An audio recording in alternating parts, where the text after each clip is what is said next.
आज मी करते चणा डाळ आणि तोंडलीची रस्सा भाजी. पण ह्या चणा डाळसाठी आपलं नेहमीचं वाटण म्हणजे खोबऱ्याचं वाटण. तर ते खोबऱ्याचं वाटण न लावता एका वेगळ्या पद्धतीने ही तोंडली आणि चणा डाळीची रस्सा भाजी बनवते. त्यासाठी ही चणा डाळ मी कुकरला लावून घेतली आणि त्यातीलच थोडीशी चणा डाळ वेगळी करून मी त्याचं मिक्सरमधून बारीक अशी पेस्ट तयार करून घेतली. तोंडली किंवा तेंडली म्हणा, आमच्याकडे तेंडली म्हणतात. तर ही जी भाजी आहे ती स्वच्छ धुतली, उभी कट करून घेतली. आता ह्या चमच्याभर तेलामध्ये ती भाजी फ्राय करून घ्यायची आणि साईडला काढून घ्यायची. भाजी फ्राय झाल्यानंतर भाजी फ्राय झाली, साईडला काढून टाकली. त्याच कढईमध्ये अजून थोडंसं तेल घालायचं. त्यामध्ये जिरं, कांदा, टोमॅटो घालायचा, कढीपत्ता घालायचा आणि ही जी बेसिक फोडणी आहे ती आपली करून घ्यायची.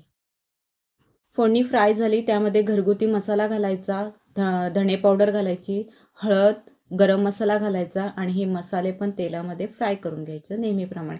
त्यानंतर आपण बारीक करून घेतलेली वाटीभर जी चण्याची डाळ आहे ते मिश्रण घालायचं त्यामध्ये आणि त्यानंतर अख्खी चण्याची डाळ आहे ती घालायची.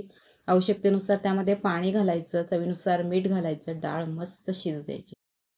डाळीला उकळी आली, डाळ आता शिजली पूर्ण. मी गॅस बंद केलाय आणि त्याच्यामध्ये आता जे फ्राय केलेले आपली तेंडलीची फोडी आहेत ते टाकते आणि डाळ मस्त आपली तयार आहे. मी माझ्या डाळीची स्तुती करत नाहीये, पण ही डाळ खूपच चवीला छान लागते. मी आग्रह करेन की करा एकदा आणि चविष्ट काहीतरी खाऊया.